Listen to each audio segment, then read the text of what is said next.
Alrighty, folks, welcome back to another episode of the Serious Angler Podcast. Seriously Western episode today, and a great one at that. This one has taken a little bit of time to record and get all of the different folks involved. So this episode is sort of a panel episode going and breaking down what is happening in the West in 2026. This is spawning from a post that Ken Mah made about the opportunities in the West in 2026. And so we got the man himself, Ken Mah, on to talk about his take on where things stand out West in the industry, tournament fishing related. And then we actually get Billy Egan and Mark Lassagne, both the two tournament directors with the largest tournament organizations on the West right now, and the opportunities that are available for guys in 2026. So think of this as a guide for guys looking at what they're going to spend their money on tournament wise, what they want to fish, what opportunities they have in 2026, and sort of a breakdown with all of that. So without further ado, let's get into the show. But this show, of course, is brought to you by our guys. Number one, I just want to take a second here and just thank a bunch of our sponsors as we roll into sort of kind of the end of our 2026, 2025 season. I think as always, any support is a big deal with the brands that support us. It gives us the opportunity to continue doing this and providing this content for everybody. And so just want to say, number one, thank you to everyone involved. But of course, our guys over at Rec Lending, if you're in the market for a boat right now, interested in checking out some interest rates related to boat stuff, always reach out to our guys over at Rec Lending and give them a call. And regardless if they're a fit for you, they're at least going to shoot you straight, give you some good advice. These Western episodes are brought to you by Amped Outdoors, our lithium provider. So if you are in the market for lithium batteries, give Amped a shout. They've got some great pricing and some great warranty on lithium batteries. So, of course, always talk about our Omnia folks as well as Hobie Eyewear. And I'm probably missing a couple of others here at this point, but go and help all of the folks that help us keep things rolling. And let's get in today's show. All right, folks, and we are back, joined by the one and only Mr. Ken Mah. Man, how are things in Ken Mah's world? Adam, couldn't be better. I would be lying if I didn't have tell you I didn't have FOMO over not making the Clear Lake BAM Super 60 Championship that's coming up next week. Yep. And it was also pretty special to watch some of those guys, especially Kyle Grover, on the last, making the top 10 and really being, he was sixth, I think, after day three. Mm-hmm.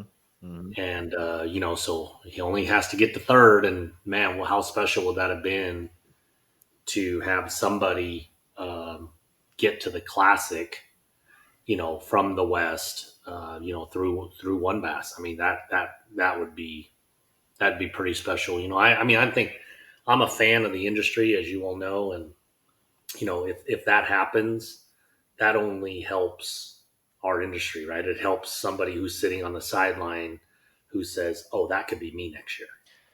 Man, I totally agree. I followed that tournament daily, watching the live weigh-in, right? Yeah, Watching the guys out west and friends in general. And I was really hoping to see that happen. It was cool to see Billy out there as well.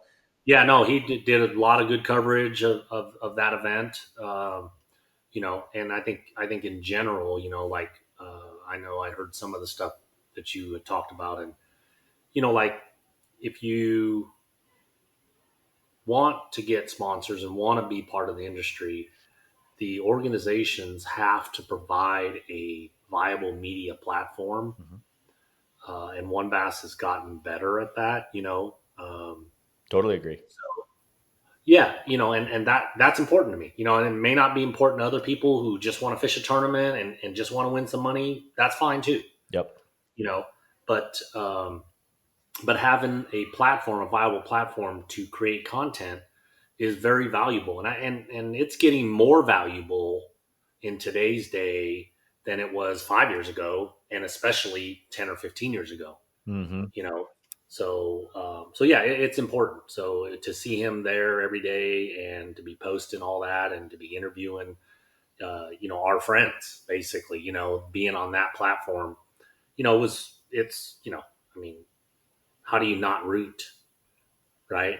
I mean, I wish it was me, but I'm not even there, right? Yeah, yeah. But like every day, it's just like, hey, where's Kyle at? Is he close? And Bonjour was, and Hellison, they did good early, and then they started fading. But Grover gave us something to root for all the way to the end. Mm-hmm.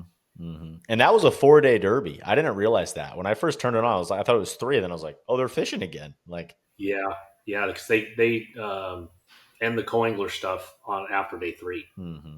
Mm-hmm. Yeah, Shout out Idaho guy, co-angler's the guy who ended up winning the co-angler side of things, and then he fished the final day as a boater. I think is how that ends up working. yeah, In the yeah. They take the winner, and then any co-angler who has more weight than the 10th place pro Oh, is, really? Okay. yeah, to my knowledge, that's but nobody did at this event. Yeah. But basically, if you are second or third place co, with 30 pounds, and the 10th place pro, let's just say, has 28 pounds, Yep. those two anglers who surpass the 10th place's weight also get to fish on the 4th day. Got it. Got it. Yeah. Very cool. No, awesome to see. Well, man, I mean, really, this episode spawned from an idea of a social post you made. So I want to give credit where credit is due. You're always pushing for the West Coast. Appreciate all that you do. And I just wanted to get your take. Basically, in this episode, we're then going to get both Billy Egan, one Bass tournament director, and Mark Lassagne with BAM talking about what's happening in the West for 2026 and give anglers the opportunity to decide what they're going to fish and just the opportunities with all of that. But with that, man, I mean, maybe let's start with just where do you feel like the temperature is on the West Coast in the angling community, in the tournament fishing community? Well, I'll start with 3 years ago, and then last year, with the downfall of Wild West Bass Trail, Mm-hmm. and then and then other trails have come and gone, and then MLF also leaving after the 24 season. It was looking grim, But I mean, I've seen this, like the post you're talking about. Uh, I off and on, it probably took me 2-ish days to kind of gather all my thoughts because it was a lengthy post, Mm-hmm.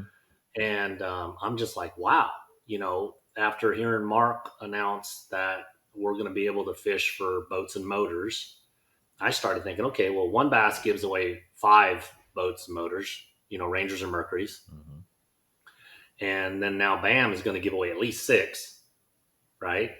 So we're talking about, that's 11. So I'm counting, that's 11 opportunities, right? That's almost better than one a month, almost, right? Yeah. That's one every month and 4 days. And then, with the Super 60 really taking hold, I was really shocked and surprised how the core anglers, have basically re-upped for 2026. Okay. You know, Explain being shocked and surprised there. well, I mean, it's a big commitment, Yeah. and before I get into that, and don't let me Yeah. get off of that, but before I get into that, when you look at one Bass and you look at BAM, they both provide such a different product. Mm-hmm. One shared weight, one's not. One has off limits, one doesn't. Yep. One has a championship, one doesn't. You know, um, I mean, there's just so many differences that I think that's healthy for our marketplace. When you are different, because there's a lot of great anglers that just enjoy fishing the shared weight stuff, and there's a lot of great anglers that enjoy fishing the non-shared weight stuff. Yep. So we're given that opportunity to do that. And so I like it when people can pick, when the organizations can work together, which One Bass and BAM should have no reason not to. Mm-hmm. They should be able to work together, get the best schedule. I know there's, ideally you want 4 weeks between every event, but you can't have, I just said there's 16 events, right? And in my post, I said there's 16 events, there's 52 weeks. So every 3.25 weeks, there's a chance to win a boat or $50,000 equivalent. So cool. It really is, especially when you look back 3 years ago, where we were at, in our industry. So what I mean by the people re-upping is, um, it takes an angler who wants more out of their career to invest Mm-hmm. and put the work in to sustain your career at the Super 60 level. And I'm not even talking about fishing. Yeah. I'm talking about uh, sponsors, support, doing the media, doing the trade shows. It's a total package thing, right? You cannot be a great angler and do zero social media. Mm-hmm. The companies, they're not buying that anymore. No. You know, so those anglers who can do everything, who aren't afraid to work, who do any social media. I mean, obviously, if you're good at it, it's going to be better, right? Sure. But just being consistent, supporting the brands that support you, you know, and then I would say thirdly, your ability to perform on the water. Mm-hmm. It used to be flip flop, right? The Elite Series basically pushed the entire industry for a decade, Mm-hmm. right? Those guys made careers. The Elite Series came out, the magazine came out, stuff got sold. That's how it worked for freaking, I would say, better than 12 or 15 years. Yeah.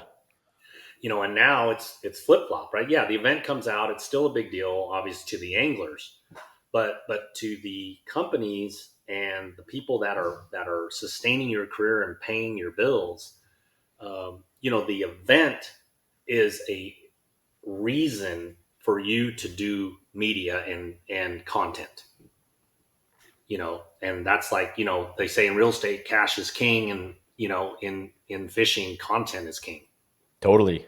Yeah. I think you hit the Yeah. nail on the head, right? It's been a, continuation. We've seen this for quite some time, and certainly the pros that get on it early, we saw massive growth in, right, from a social media content and just building that overall content plan out. Um, the sooner the better. But I think you hit the nail on the head. There's not really. I had this conversation with my partner in the podcast, Bailey, a while back, right, and it was like, I don't think there's a way to not be involved. Like you have to have a social media presence. I don't care how good you are. You have to figure that part of it out. Well, if you want to be a part of the industry, Right. yes, you do. But in the West here, we have a very strong core of anglers that they just want to fish tournament. Yeah. They don't care about pictures.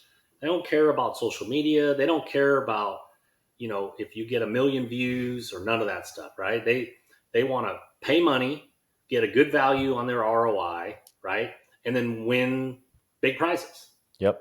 And there's That nothing wrong with that, by the way. no, I no, know a lot of absolutely not. friends that are No, very good at that and love that. yeah, Yeah. yeah, absolutely not. I Yeah. mean, but our industry needs the mold, Mhm. or the blend, I think is a better word. We Yeah. need the blend of the anglers that want to do more, Mhm. along with the anglers that quote just want to fish tournament, Yep. and then those anglers then need to lift, encourage, and motivate people to come in to, right, because that's how you get a 150 boat, 200 boat field, Yeah. right? That's how you do it, right? Because I always tell people there's 80 anglers that, if Billy and Mark say, hey, we're going to give away a well, in the military, I don't know if I could say this, but we're going to give you a shit on a shingle, Yeah. right? And they deliver shit on a shingle, those 80 guys are going to show up, right? I mean, it doesn't matter if you tell them you're going to give away 100 grand or you're going to give you know, something on a piece of toast. For people that don't know, that's what that is. Yeah. um, so if you're going to give somebody, some sloppy joes on a toast, there's still 80 guys that are still going to show up for that. But there's not 150 anglers that are going to show up for that. So we need everybody. If you just want to win a boat, both the organizations are offering that. Okay. If media and certain things are important, then you have to then weigh out both of the organizations and decide which way provides that stuff for your goals. Yeah. I think that's an interesting topic and something worth bringing up. Not necessarily just the media component here, but the things to look at with both organizations. It's great if you're a guy that can fish all of them and want to fish all of them. That's awesome, right? The Mm-hmm. vast majority of people can't do that on the West No. Coast, and so you have to pick and choose here on what route you're going to go if you're wanting to fish one of these two um, highest level series in the West, I'll call it. And so, Right. um, to me, something that's super unique that we saw happen with one bass and will continue, I believe, as we see, is the qualification to back east. If you're a guy that wants a chance at the Bass Nation stuff, like that's a really cool component to me, right? Mm-hmm. So if that's, and you enjoy the shared weight, I would say another factor in my mind is with one bass is consistency of schedule on bodies of water, right? That are heavy hitters at the right times of the year, right? We're talking Clear Lake when it is lights out, when you're going to see the giant big bags. You have a normal, practice type environment with all of that too. So there's all these different nuances, to each league. And then of course, BAM, to me, something that's been super unique and I think great for someone who, like myself, has a career as well. The no practice situation is kind of cool. Like, I love to go practice. Don't get me wrong, but it's also great that I can work in the whole week for most of the week, show up and fish a dang derby at a high Yeah, level. and that was pretty surprising to me. I remember in the early Apex days when they said, "Hey, we're going to do a 30-day off limits," and you guys. Well, early on, we had like a 4-hour drive around period. You Oh, couldn't fish. interesting. Okay. You could drive around Yeah. It's like on the water. early on, Yeah. and then they did away with that. And and I don't want to go off on that, but I mean, I was kind of scared of that, Yeah, man. because all I knew was practice, Yeah. put something together, and then fish a tournament. I'm still struggling with it, right? Like that's how No, that's how we all were like I am programmed 3 days of practice, find what I can and then exploit it during the tournament. Like yeah, but and again, these are some of the things we're going to talk about that are different. yep, With one bass, they've always had, there are some off limits periods during the U.S. Open. right. They're pretty open overall. Yeah. But the other events do not have any off limits periods. So there's some anglers that follow the one bass trail. I mean, they're literally there a week and a half practicing. Mm-hmm. Um, and that's fine.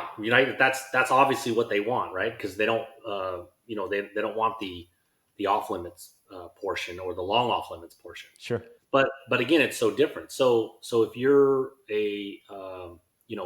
well, everybody works, but if you're like blue collar or you own a construction business or things like that, or even like what you do, every day that you're off, not only are you not making money, you're spending equal amount of what you're not making. Yeah. Right. So if you make $500 a day and you spend $500 a day, it costs you $1,000 to be there every day. Mm-hmm. Right. So for those anglers, just to name a few of my friends, I know like Billy Hines, he has a gate company, and I know Randy McAbee has a concrete company. When they're not there, yeah, they might have crews, but overall, when they're not there, it's a detriment. So in the Super 60, you have 31-day off limits. We show up Thursday in the community at 5, 6, well, about 5 p.m. Yeah. They have a quick meeting. We do some community work, and then Friday they ring the bell, you're fishing. Mm-hmm. So you're fishing Friday, Saturday, and pray to God you made the top 10 against that field, right? I mean, the field is just it's crazy. It was already talented, but it's just crazy how many more and then the rookie class that's I coming was in. thinking the same. I was just about to say, yeah, man. If you look down that rookie list, you're like, yeah, it's gonna get harder. Yeah, you look at guys like Clayton Eastlick and Joe Mariani. Yep. That guy's just Hammer. and then there's Justin Campbell from he's up in your neck of the woods. Yep. I mean they're just amazing anglers. So and I like that. For me, I want to do one thing. I want to win tournaments. Like that's it. Yeah. you know, I don't try to win AOI. I would love to make the championship, obviously, especially next year. Mm. When you can win 100,000. There's two events. There's another thing about one bass. Bam. There's two events that we have in the West that you can win $100,000, Yep. right, or more, right? That's the U.S. Open, Mm-hmm. and although it hasn't happened yet, but that's going to be the BAM Classic Championship next year, Mm-hmm. right? So to have that opportunity to win a six-figure check, I mean, I've been fortunate that I've been able to fish for that before when the National Guard Day was here. I fished and won the Western Bass Shootout. When you're fishing for that type of stakes under those types of lights, and that's just that's what it's about. Oh You yeah. just you want to win always, but you want to win when the lights are the brightest. I mean, that's for me. That's why I do it. It's not the money. So anyways, both organizations give you that opportunity, right? One $1,700 entry fee. I think Billy probably needs to draw 160 to 170 ish boats to be able to pay that over 100 grand out. I mean, don't quote me on that. And then the BAM one, again, totally different, right? You have the U.S. Open, right? Probably in my mind the second most prestigious event in the nation, If you right? talk to Spencer Sheffield, who we had on after he won, he wanted that more than any of them. He's like, I wanted that more than the classic. I want that more than, I don't care what it is. But I agree. Right. I agree with what you're Yeah. saying. So I mean, it's up there, Yeah. right? But again, it's shared weight, $1,700, and it's a big field, Mhm. right? But that's how you win 100 grand. Where on this hand, you have a 68 boat field. Yep. Assuming there's going to be a $2,000 entry fee, right? But then you're also first place. You're going to be able to win $100,000. Mhm. So I don't care how you slice it. You can poke holes in it all you want, which people do. Yeah. They're just to have two of those opportunities in 26 is a win for our industry, Totally agree. and that's how I look at it. Yeah. Fish, don't fish, whatever. I always tell people, fish, don't fish. If you're not going to help build something, right? Well, don't spend your time tearing it down. Right. You know what I mean? I mean, but I always say this: we need haters Yeah. because if you have haters, you have arrived, right? Yeah. I mean, so and I've told people, Cat Williams said this: if I got 10 haters, I'm trying to get to 12 before the season starts.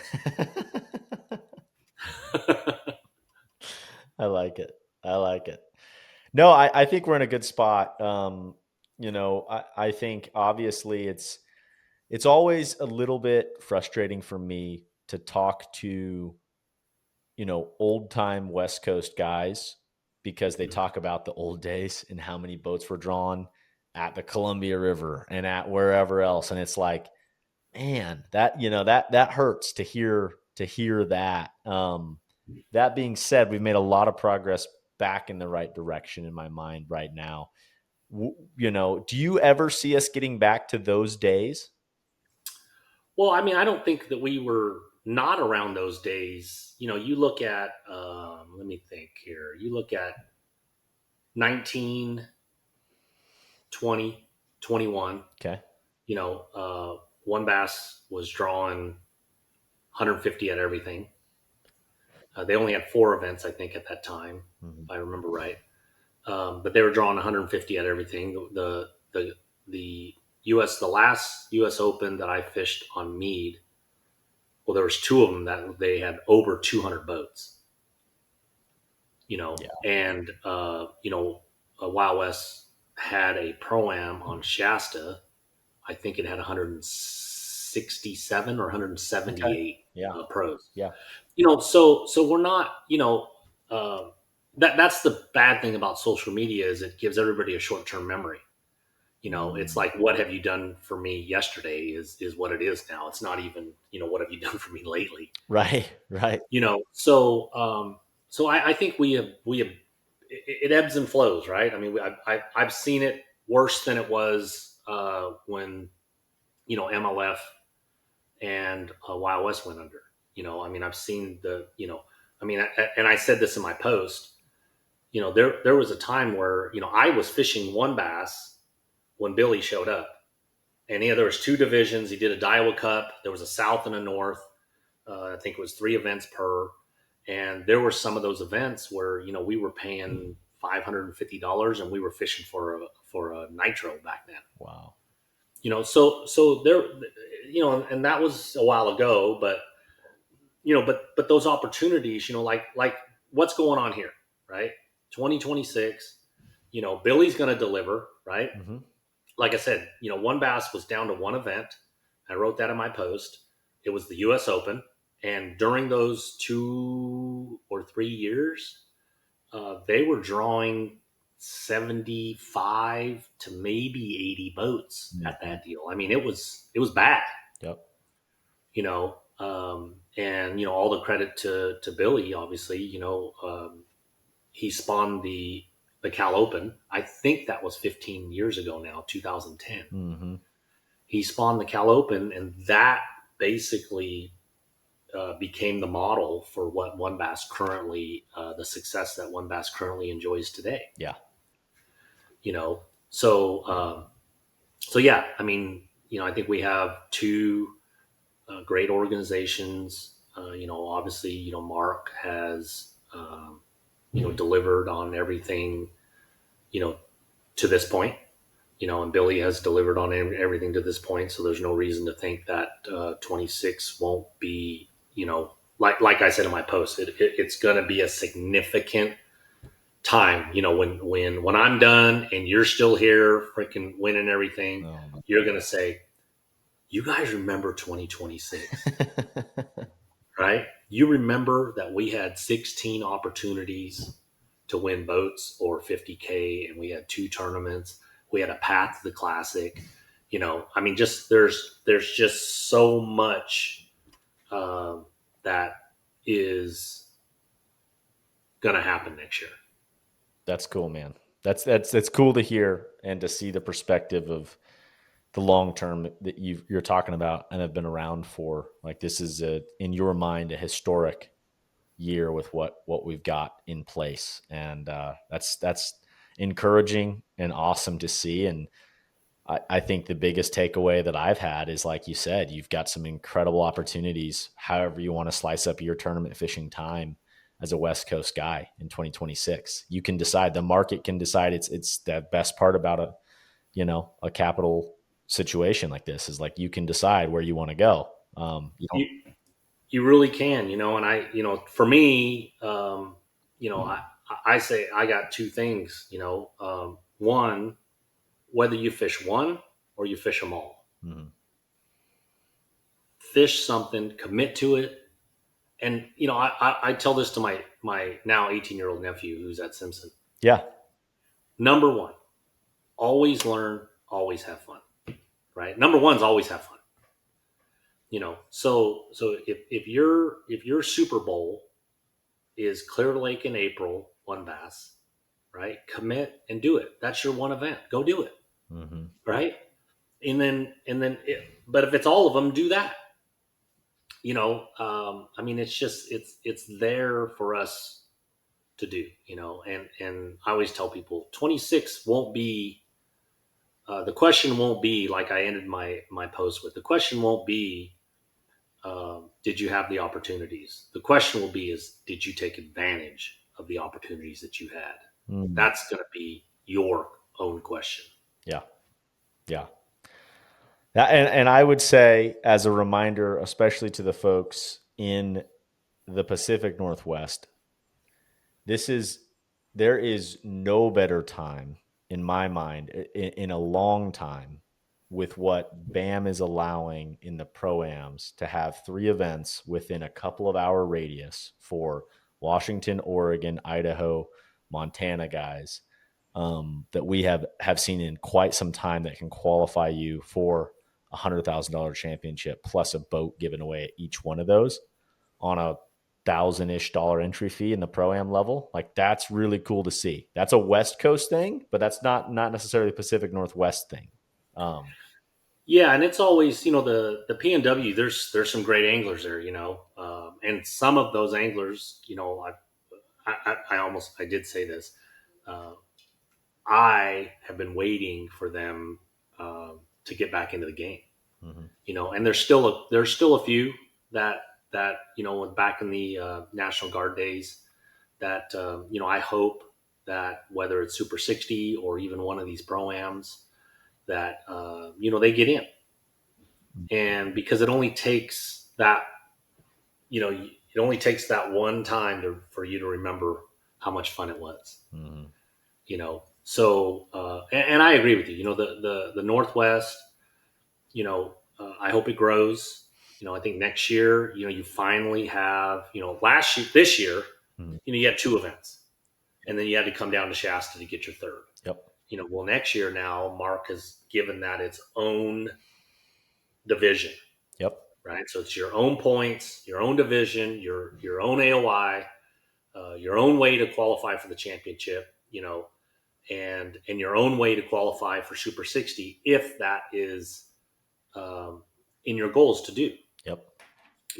Like Chris Parks. I talk to Chris Parks all the time, right? I mean, perennial AOI has qualified for Apex and Super 60 at least 3 times.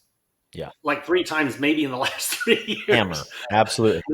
But at least 3 times in the last 5 years. Mhm. And just for him, it works better for him to fish the pro-ams. Yeah. Great. And that's, yeah, absolutely, that's great. There's nothing wrong with that. Mhm. you know but there's anglers like that up there who, they don't like Marx has said before. Super 60 is not for everybody. Mm. Not everybody wants to follow a trail. They don't want to have to wrap the boat. They don't want to have to wear a jersey, right? Just like what we started with. They want to put their money in. They want to fish a tournament. They want to get what the organization said they were going to get. They want to go home. Yep. you know and again, that's not wrong. Mm-mm. you know but a lot of those anglers, don't want to do the extra things that like you and I have to do as a Super 60 angler, because Mark wants to elevate, and I want to help it. Right. I'm a fan. I want to, when I'm done, I want to say that we help build something out here that was viable, and that people could say, well, I don't need to go back east and fish that trail. I can do this, stay here at home with my family and do those things. I mean, that's what I've done my whole career. I have, Yeah. I pretty much have never had a desire to go back there. And I want to fish at the highest level that I can, while, providing a platform that I can get paid by either tournament winnings, and especially by sponsors and partners. And I feel like where I'm doing that is the best opportunity for me to do that. Yeah. I like it, man. Well, I think it's a great way to end it. And what you've been able to do on the West Coast, as a professional angler is awesome, right? I mean, you are one of the guys that myself and a lot of people look up to in the ability to create a career on the West Coast, which is very hard to do. So props for that, of course. And Thank you. yeah, man, I think that's a good way to wrap things up. So you heard it here. Like if you are on the fence about 2026, an event or whatever your events are, you've got plenty of opportunity and don't waste it. Yep. Just fish one if that's all you can do. Fish one. Yep. Yep. I like it, man. Awesome. Well, thank you, Ken, as always, for being a voice in the industry and out west. Anything folks need to do to follow along with what you have going? Obviously, we're kind of getting into the off season. Unfortunately, you did not make Clear Lake Championship, but Ken said, "Get out, dude." He said, "You know what? Actually, Adam, pound sand. Why'd you bring me on here?" Yeah. No, people can follow along with me at Instagram and Facebook at Ken Mah Promotions. Mhm. And then like I said, I think the big thing here, more and more lately, I just I want to use my opportunities and my uh, platform to uplift, encourage, and motivate people to go fishing, right? Because our industry wins when you make that single decision, right? Because boats, engines, rods, line, tackle, gas, everything gets bought from our one decision to go fishing.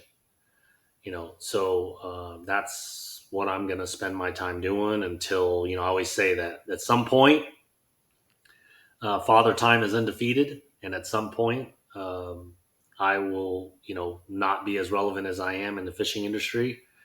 Hopefully it'll be a while from now, but at some point, there's going to be somebody else that and I'm not saying I'm the only one that does it, but there's certain anglers across the region that carry the torch, so to speak. Mhm. Mhm. And and there will be a new torch bearer, and and I hope that person does what's right for the industry. Totally, man. Totally. Yeah, I don't think you're going to be irrelevant anytime soon, so I wouldn't worry about that. Every time I'm like, "Oh crap, Ken's here. We're going to lose a check with this one." The Delta Yeah, is like, "Oh great. Well, clearly I know where Ken's going to end up. It's going to be in the top 10. He's going to make the final day. We know that's going to happen." So, I think you got plenty of time before any of that talk comes about. yeah.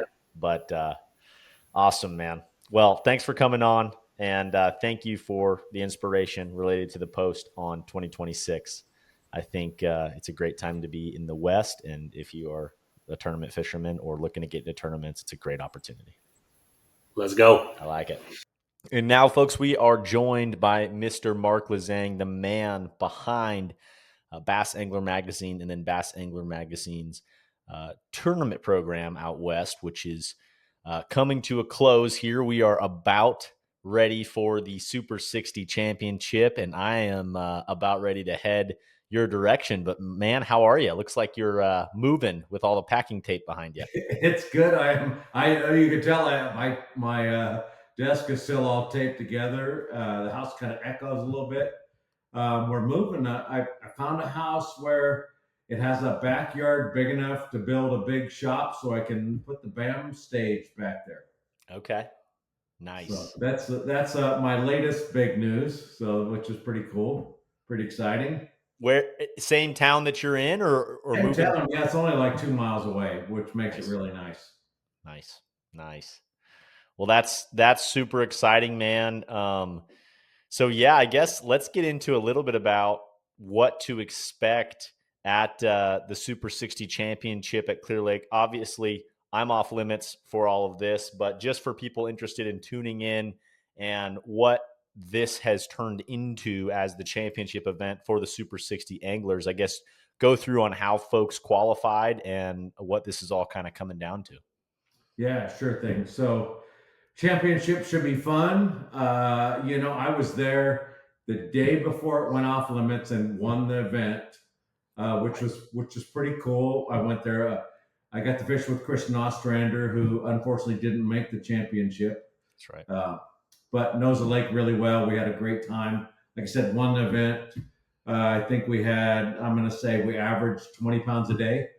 Nice. So, Nice. I mean, it could be a lot more than that. It just kind of depends. Clear Lake's one of those lakes that if it cools off and gets cold, it could get really good.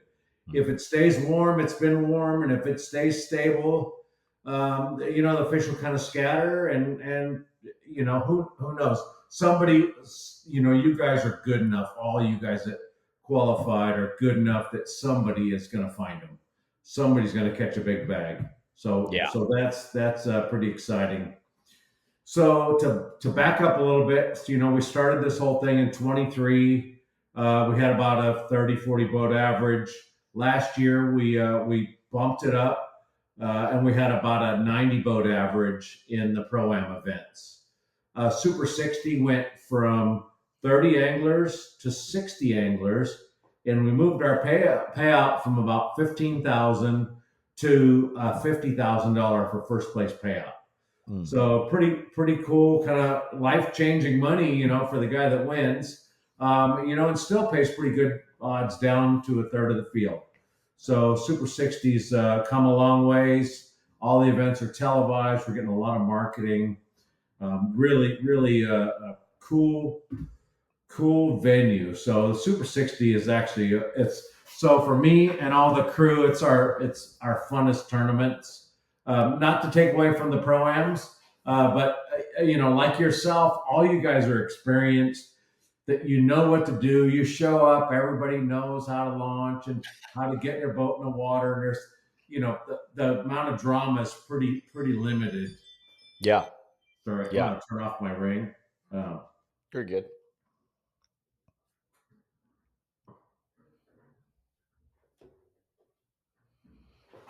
okay, sorry about that. You're good. Yeah, no. So we've had 4 events. This is the championship, and with that, it is limited to what's our total championship sized field for the It's championship. 32 at the championship. Got it. Okay, total of 32 guys at the championship, and that's based on Angler of the Year with all the events that have taken place up until now. Correct. So it's Angler of the Year points, and then if you win an event and you fished all the events, then you make the championship. Oh, nice. Okay, So for the cool. Super 60, there is an entry fee, Yep. but it pays back, I think, about 140% of the entry fee. So we take out $100 from each angler at each event for it, and then also BAM kicks in some, and then for Basket kicked in a new boat for this event, which we have a $65,000-$70,000 boat going into it. So it makes the payout 130, 150%. Awesome. So makes it a pretty fun event, and somebody's going to walk away with a brand new basket. Yep. And same format as we've been fishing all year as far as the Super 60 goes. First 2 days that combined, the weight or numbers, staggering system. And then the final day, it's top 10 guys, just weight. It is. It is. So, for the guys that don't know, the Super 60 format, it is similar to MLF, but different. So the difference is that we weigh 5 fish at the end of the day. So we have every fish counts, right? And when we have a keeper count, and there's the top 5 in keeper count make it to the top 10, and the top 5 in weight make it to the top 10. Take to the top 10, we zero the weight, and then we shoot for all the marbles at all. Everybody's on an even playing field at the end of the day. Funny thing is that everybody who is led going in to the third day has not won. So we'll see if we can ever break that streak. That it makes it a little tough. The guy that has the biggest weight for 2 days, and then he goes into the last day. Yeah, you know how it is. Fishing tournaments, it gets a little harder every day to catch a big bag. And for the guys that really played it smart, hopefully they left some fish and then catch a big bag the last day. But those guys that worked hard and went, the only way I can get in here is weight, and then went and catch enough weight to make it to the top 10. Then they burned up all their fish, and now they're like, uh-oh, I need to go catch a big bag, and they already used up all those big fish. Yep. So it's a strategy game, which is pretty cool. It's different. I think it's a pretty exciting format.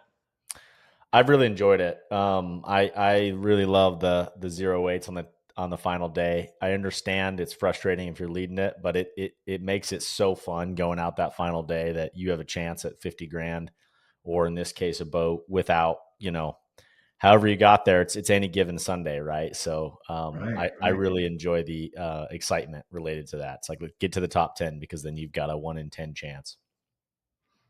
Yeah, Yeah. I think that's fun. So So we can talk. Let's talk a little bit about the pro-ams. yeah, man.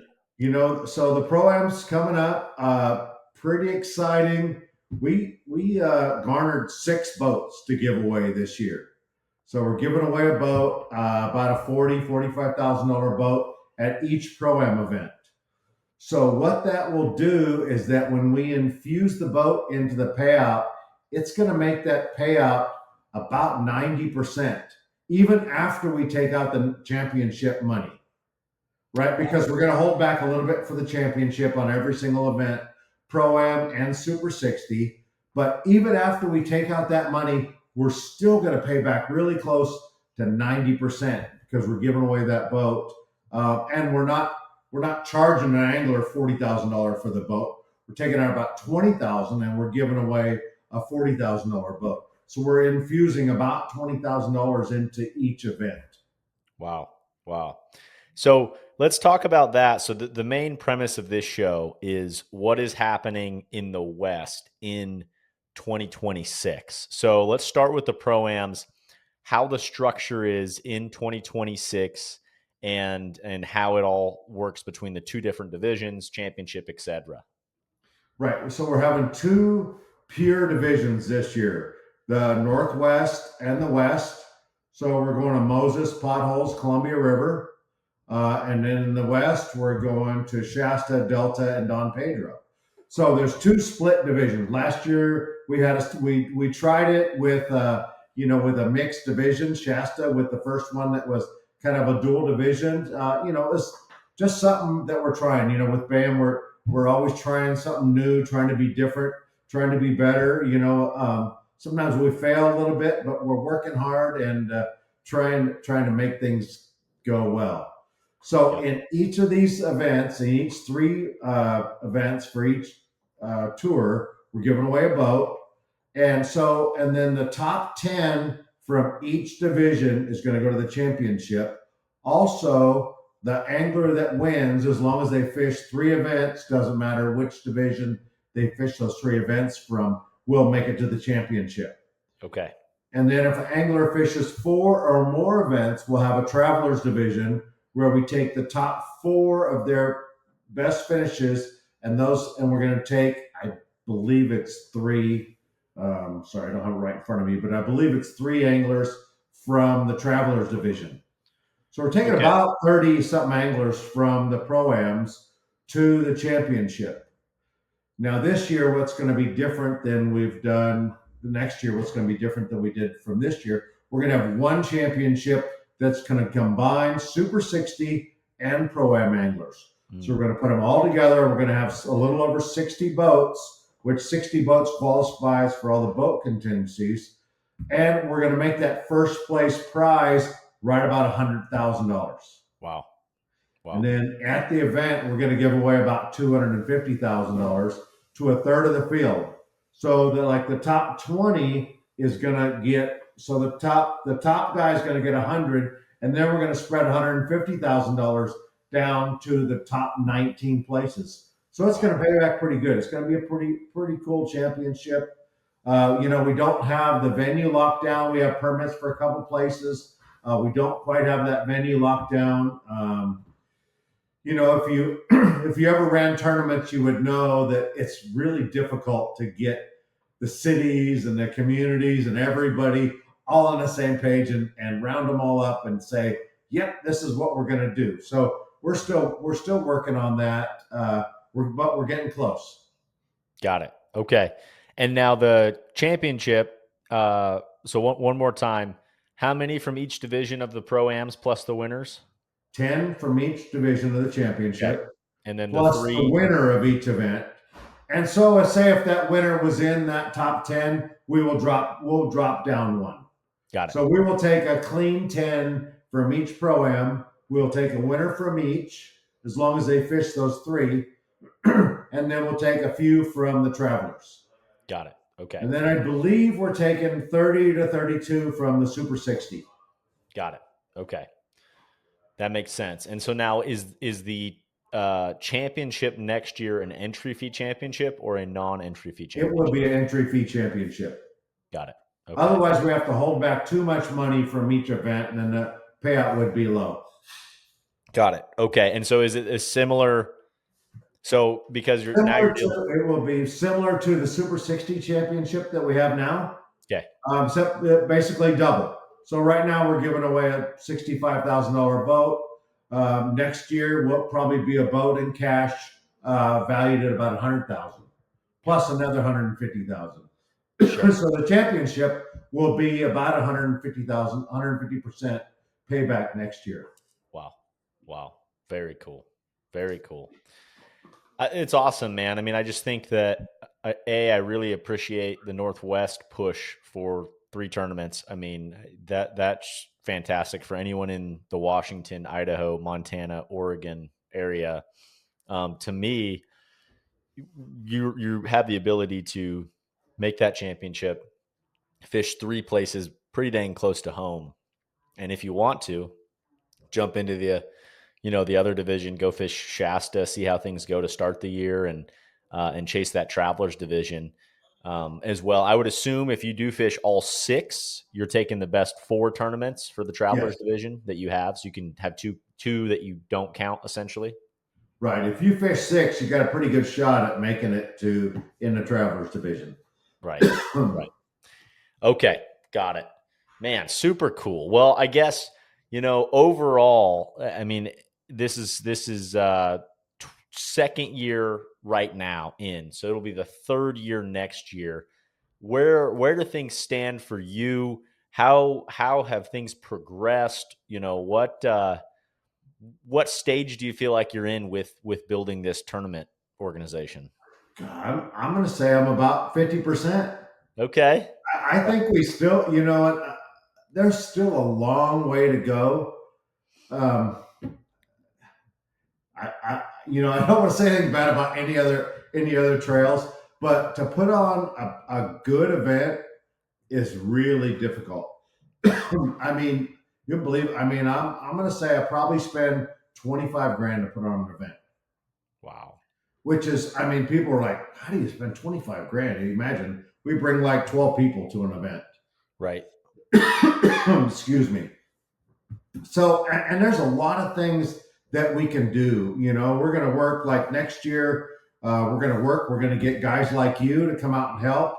If you don't make the top 10 cut, we're going to work on doing a community day on Sunday where we do a kids event or, something to that effect. Something that's really good and helps the communities, which will be great. One thing that's coming up is, I'm sure you heard of the Ultimate Angler. Yeah, down in Gunnersville this year, the big tournament paid out $500,000. Right. So that we can't. I'm not going to make the announcement, but Bama's going to be on that list of qualifiers. Cool. So the particulars about it, we'll get those squared away, and pretty soon we'll make an announcement. But Bam will be a qualifier for that. So the Pro-Am guys, and I'm pretty sure the Super 60 guys will be able to qualify for that $500,000 tournament, that's a pretty cool event. I was trying to finagle my way in. I go, well, if we get in, if we're in there, can I go? They're like, well, I don't know. What are you fishing? I go, okay, can't fish my own. So yeah, we'll see what else I can fish that maybe somehow get qualified for that, because we do not have a tournament on top of that event, which nice. is pretty cool. Okay. And so break down the Super 60 schedule for 2026 for us. Yeah, the Super 60 schedule. We're going to Havasu, I believe, the end of March. Yep, I can pull them up. So I could bring those up. Give me 1 second.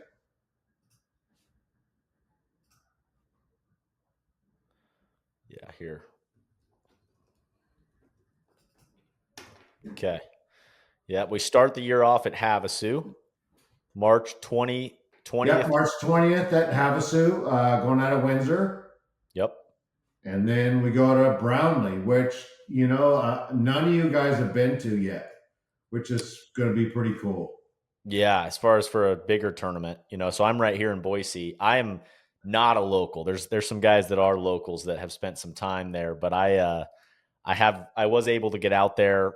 I've been out there maybe 6 times in my life, and it'll be neat to see, a place like that for the Super 60. That's one of those places that, there's a lot of fish there. So if you can land on the right school, you could do really well. I know there's big largemouth in there too. There's a couple rivers in there that have some big largemouth, and you know, hopefully it won't be one of those things that the guy that finds a big largemouth burns through them and qualifies on weight. Right. But I think that'll be one that guys will be trying to get into keeper count, and then probably practicing for largemouth after they caught a bunch of keepers. I think that's a wise strategy. Yeah, we'll see how that goes. And then, in end of July, we're going to Columbia River. Right. Always just amazing fishery, one of my favorite places. I'm so jealous that I don't get to fish that. Yeah. I'm telling you, that place is so fun. Those smallmouth bite so hard, and so it's really cool. I don't know why guys don't throw chatterbaits there. I'm just saying, I smoke them on chatterbaits. We're not even close to off limits, so Oh yeah, just a little hint. I love throwing chatterbaits there in like a foot of water. It is just seeing them 3 pound smallie come up and nail your chatterbait 3 foot of water. It's so much fun. That's a good Then we point. go to Don Pedro in October, which that's gonna be different. Not a lot of people go to Don Pedro in October. A lot of people are hunting, not out fishing, so that'll be kind of a different one. I think a lot of guys, some guys will struggle, some guys will figure them out. Don Pedro has big ones, so it's possible to get some big bags there. We saw Sean Menderman caught like a 12-pounder this year at Don Pedro. That was pretty cool. You caught a 10-pounder. I mean, that was amazing. Yeah. Amazing fun lake. Cool. That's a super fun lake, man. I hadn't been to any of those mother lode lakes ever. And so it was really cool to go down and check that one out. I totally agree. I'm curious what it'll be like in October. And then, of course, the Classic, which you said has not the BAM Classic, which combines both the Super 60 as well as the Pro-Am anglers. And that has not been announced yet, but will be mid-November again. Should be, yeah, it'll be mid-November. And I think we're going to go somewhere where fishing is going to be really good. Okay. So it should be good. We're just, like I said, we're just working on nailing it down. We have permits for a couple of places. In November, permits are pretty easy to get. So even if it doesn't pan out where we have, everybody's looking where we have the spots. They're looking at the fishing game site and they're going, hey, where you guys are going here? Well, maybe, but we'll see. It'll be 60 boats. So, I mean, there's a lot of different places we can go. It'll be fun. Cool. Well, awesome. Well, Mark, super, looking forward to what is going to transpire in 2026. I mean, I think Western anglers have some awesome opportunity when it comes to both the Pro-Ams and working their way into the 60s. As just a reminder for folks on the qualification process for the Super 60 of those two divisions, how do guys get in from the Pro-Ams? We're taking the top 5 from each. Okay. Each division into the Super 60. Got it. So let's talk a little bit about BAM and the Super 60. If you got a couple of minutes. Yep. Super 60 is not for everybody, but we have 70 guys signed up for a Super 60, so it is pretty popular. It's going well. But it's one of those trails that it can really make you as an angler, but you have to work for it. If you talk to guys like Ken Mah, and he's working. He's working it. Mark Pilgrim is another one that does a good job. You also do a great job. If you're not out there working for your sponsors, right, and working the media that BAM has, then you're missing out. I mean, that we provide a big media source, and we try to provide a lot of opportunities where guys, if they utilize that, they can garner some really good sponsorships. Before I took over the trail, I had a lot of great sponsorships, really good. I mean, now I'm not hardly fishing, so I can't really justify the cash sponsorships that I was getting. So I'm trying to parlay those into trail sponsorships, which is going pretty well.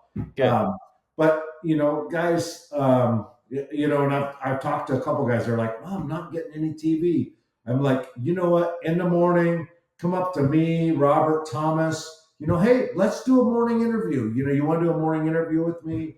Hey, I'm going to be over here doing this. The bite's pretty good in the morning. Come on over and see me. We should be able to catch some. When the camera boat pulls up, talk even on the proams, talk, give us something that we can use.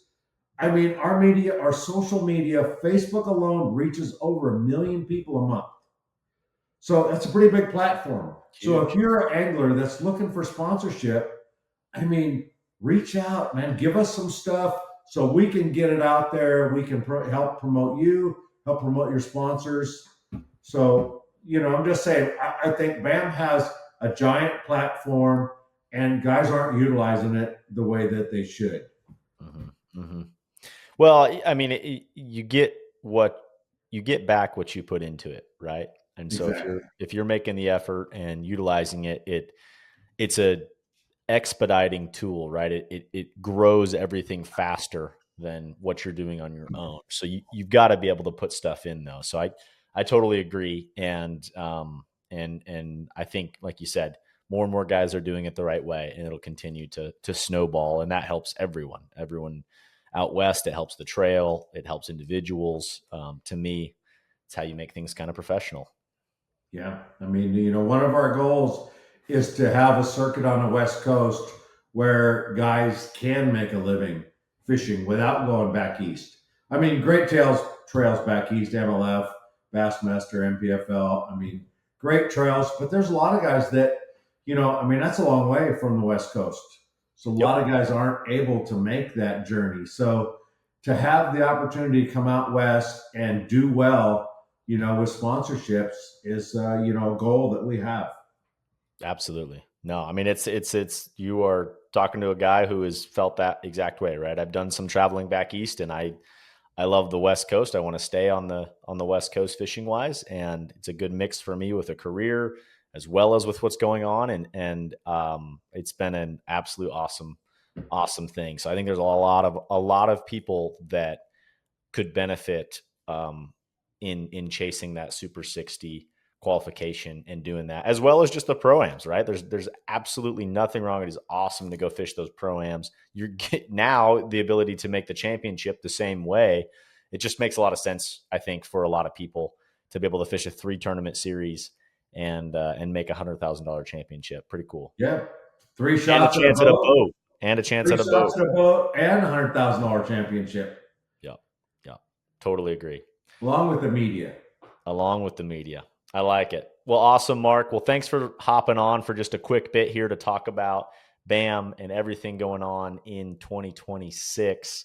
Man, anything else for the folks to pay attention to in the coming months? Of course, we've got Clear Lake, like we talked about at the beginning, but what else should folks be doing to pay attention to BAM and everything going on? We're just working. We'll announce our new boat sponsor here soon. Okay. I think probably early December we're Okay. going to announce that. So that'll be good. And just, I mean, we're just interested in building and growing and getting better, making it a better circuit for the anglers, all the while, making it a sustainable business, because we've seen plenty of those other circuits go away. And, we really need to make it a sustainable business. And I'm really watching what we spend our money on and how things go and how Yep. that works out. And if you give away everything and then there's nothing left, and then there'll be nothing left. So we're working hard to really create something good and a sustainable business. I like it, man. Love the transparency and everything you've got going on. So appreciate it, and looking forward to seeing you here end of the week and chasing down some big fish on Clear Lake. All right, all right. Thanks. Good luck. I'll Thanks, talk to man. you.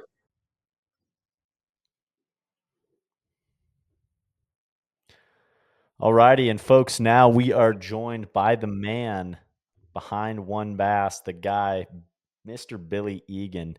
How's it going, man? Good. Thanks for having me on. It's good to see you. Heck yeah. Heck yeah. Well, man, we are just wrapping up here the Bass Nation Championship.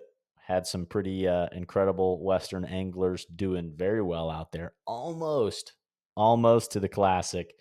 But man, what was your overall take of the first year with One Bass being able to send guys to the Bass Nation Championship?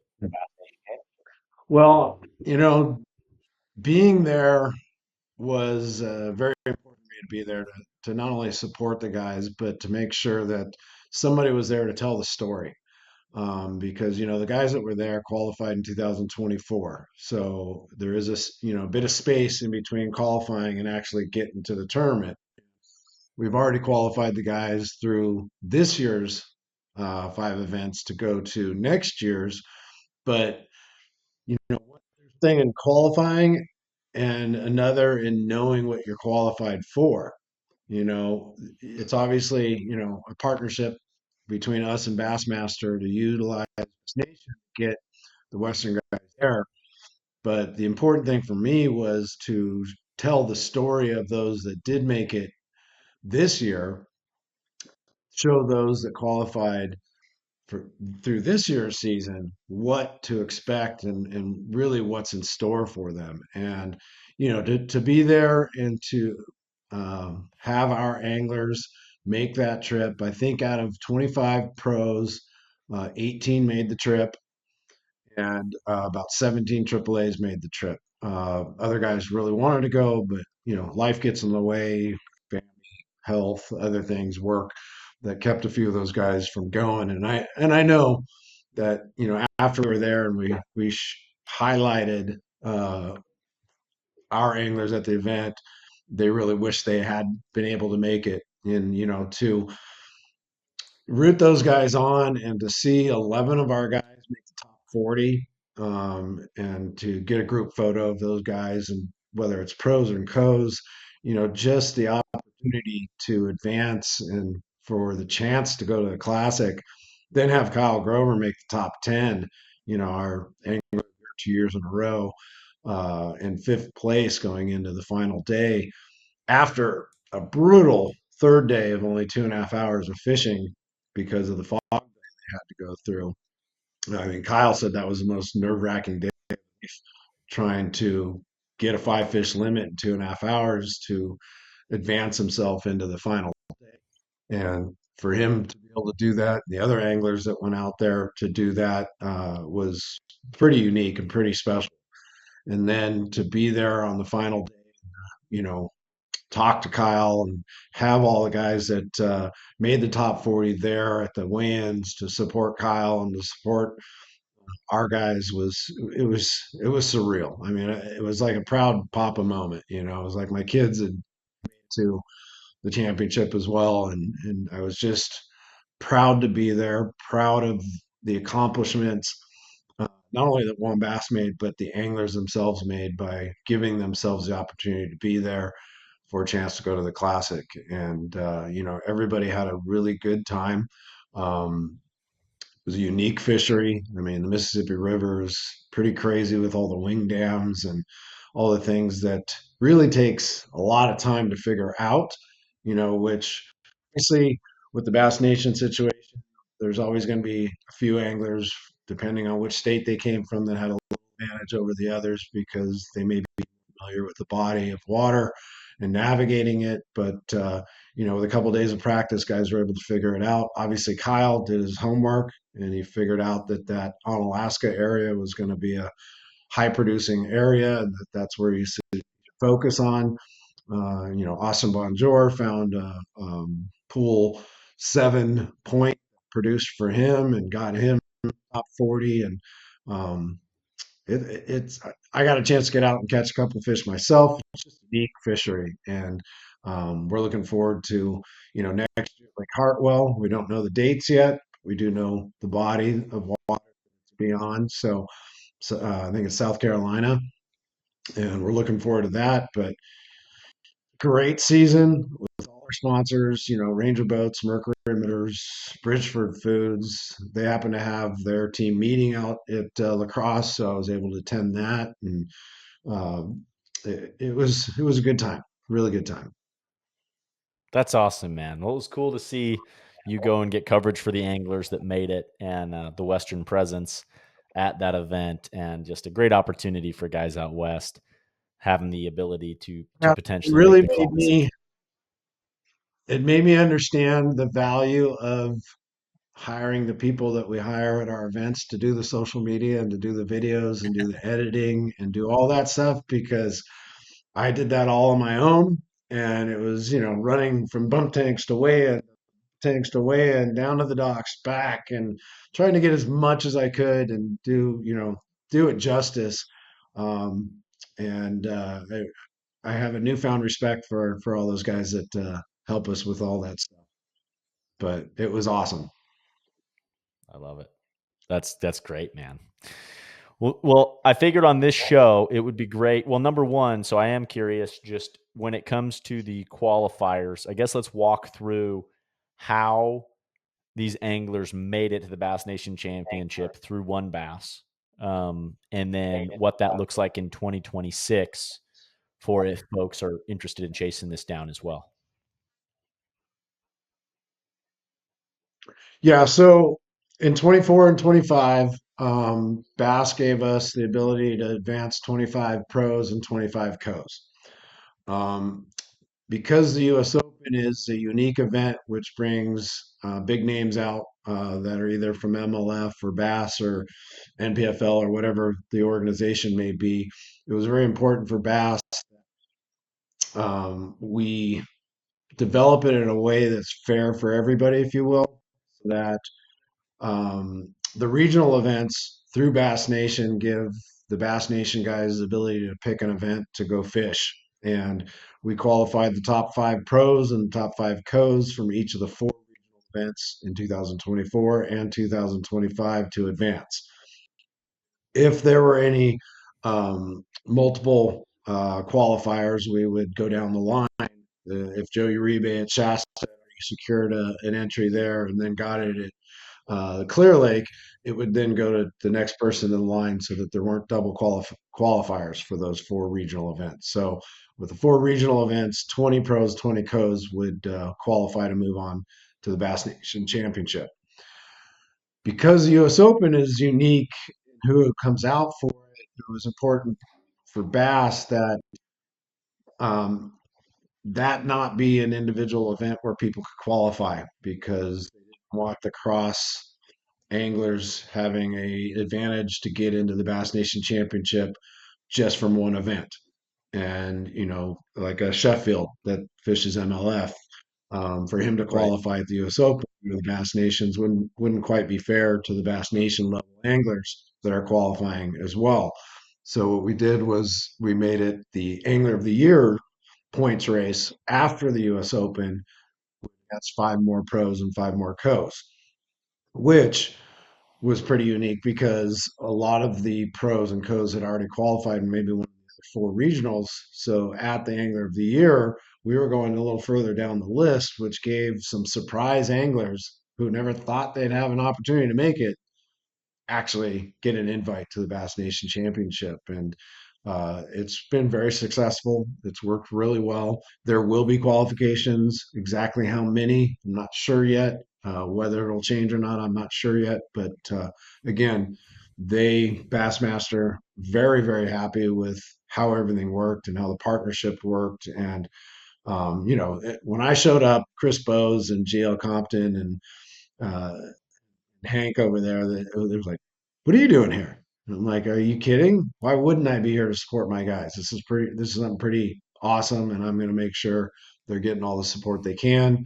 All of our sponsors did a lot to help guys get there.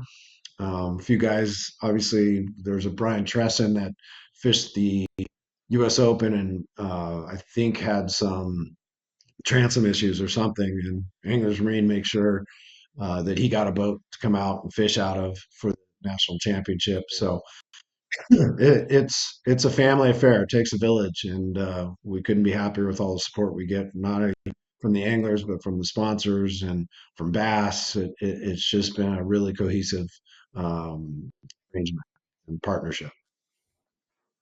Very cool. But Very we're really cool. looking forward to 2026. Kicking it off in January with the Winter Open at Clear Lake. I have a feeling I'm going to be having to order a couple more Century belts for the January event, as well as that April event that we all saw last year. Because January at Clear Lake is a 30 to 35-pound bag limit time of year. Fortunately, I get to go up there every January prior to the ISE show in Sacramento. So I always get some time up there in January to fish, and the fishing's phenomenal. And it's a little chillier than April, but it's not Shasta chilly. It's not Shasta cold. We've endured some pretty crazy weather in Shasta the last couple of years. So, but yeah, our first event next year is January 8th through the 10th, which is another change for this year. We've gone to Thursday, Friday, Saturday tournaments. Nice. So that the working class guys have to take many days off to fish the events, and the other organizations out here that are pulling permits have worked with us. We've all worked well together, and it used to be where we went to weekdays because I just didn't want to fight with the other organizations over weekend dates. But fortunately, having the draws that we do at our events, they understand that, hey, why fight it? Let's work. Let's all work together because we're all fighting for the same guys. And Right. Right. the Winter Open at Clear Lake was basically because Lake Mead this year was pretty low. The launch ramps were in pretty dire condition. Um, Colville was 2 lanes, which usually I can turn into 3 lanes, but not this year. And the projected water levels for next year at Lake Mead are 10 feet lower than it was in September this year. So that just took it right out of the options for now. We hope things will change. We hope we get a good winter up in Colorado and Utah that brings some water down. But big problem with Mead is Powell's not releasing a lot of water because they're super low as well. So if the water's not coming Right. down river, it's not going to help Mead. And it just made sense for us to go to the well, which is Clear Lake. It's the #1 bass lake in the nation, and nobody has a hard time going to Clear Lake. It's somewhere everybody wants to go.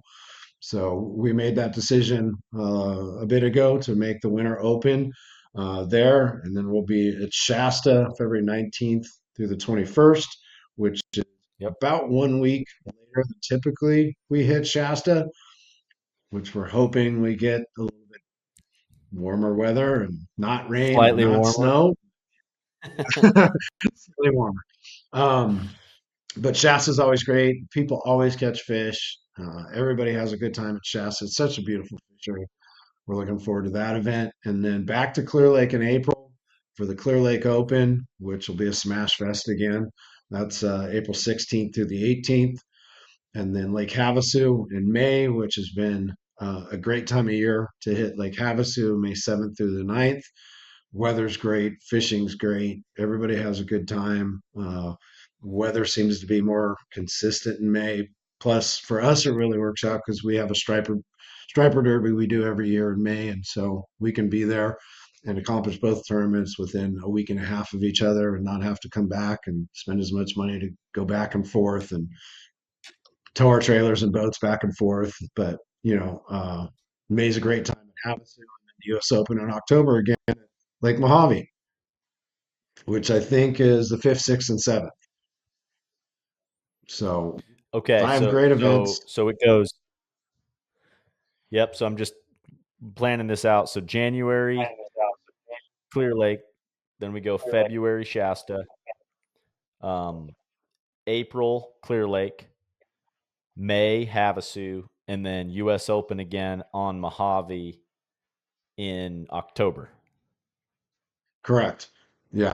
One of the reasons we did the January event in Clear Lake is we've been doing the mead tournament well in September, and the U.S. Open is its own entity, and it seemed like it was hurting guys having an event 30 days prior to the U.S. Open because they either had to choose between one, and we really felt it important to create some space between the last event, which is in May, and the U.S. Open, so people can recuperate, plan accordingly, and make sure they have means to attend the U.S. Open and not be penny pinching and or scraping and or getting time off. Which is everybody has their own difficulties getting time off when a lot of our guys are 9 to 5 guys, and or business owners that have to make sure that things are running while they're gone. So it gives a lot more separation between the U.S. Open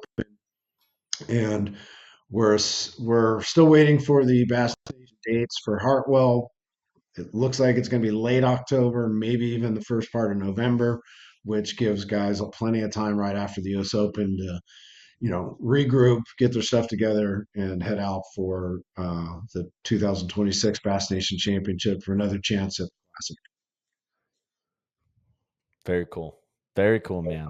We'll love the changes. Yeah, I like the Clear Lake in January. Yes, it's cold, but you're dead on. There's some giants that get weighed during that time of the year. fishing is going to be insane. It's going to be insane. It's going to be 30 plus pound bags. Could very well be another 100-pound 3 day limit, if not more. Um, the opportunities are there. You can catch them a lot of different ways in January. And Clear Lake is just it's in that cycle right now where it's just producing. It's producing good fish, healthy fish.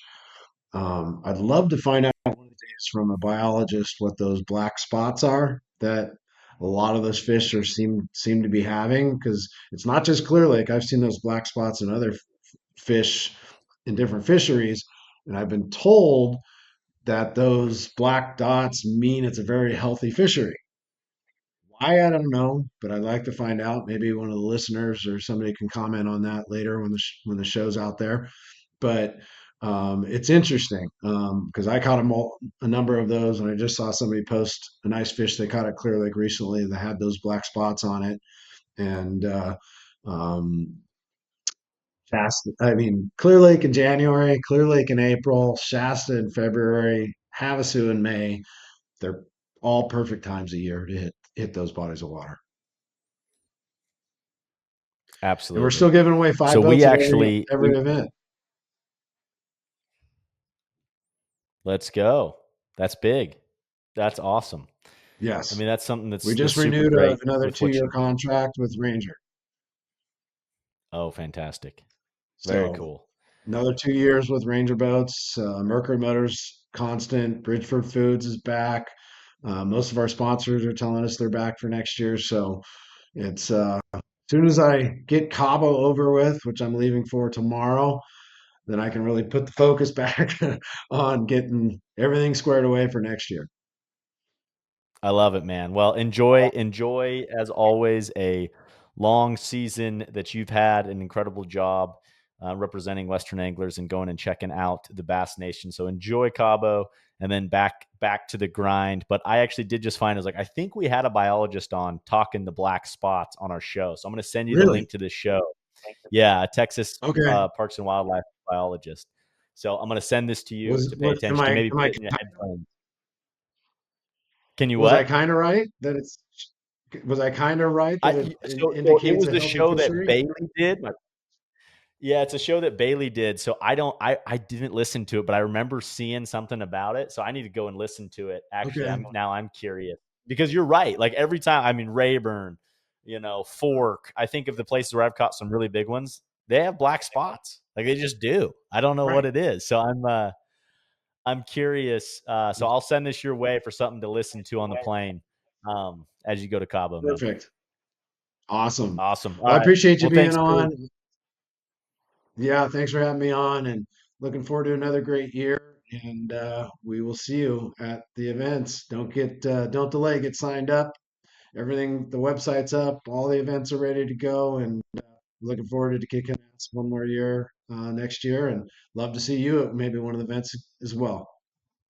I know. We need to make the US Open happen in 2026. It's got to happen. So, There you go. all right, man. All right, buddy. Thanks for having me on. That was a great breakdown from everyone on the West Coast when it comes to tournament organizations and what is happening in 2026. So, I'm excited. It's got me turning gears on like, okay, how do I make this US Open happen? For me, that is one that I want to get down and go do. And this year, it lines up from a schedule standpoint to be able to do that with the BAM stuff going on. So, super excited to get into the 2026 season. If you are a West Coast guy, I would love to hear in the comments what you are planning on fishing. If you're a Pacific Northwest, West Coast, Arizona, wherever you may be, are considering fishing something out west this year, let us know. We'd love to see you at one of the events, anything like that. And if you are not a West Coast person, but a fan of the industry and always checking up on what's happening, we'd love to see your thoughts on how we could make things better on the West Coast and any thoughts you may have there. So, without further ado, yeah, we'll get this episode up and go get ready to hit the road for Clear Lake BAM Super 60 Championship. Thanks for tuning in, guys.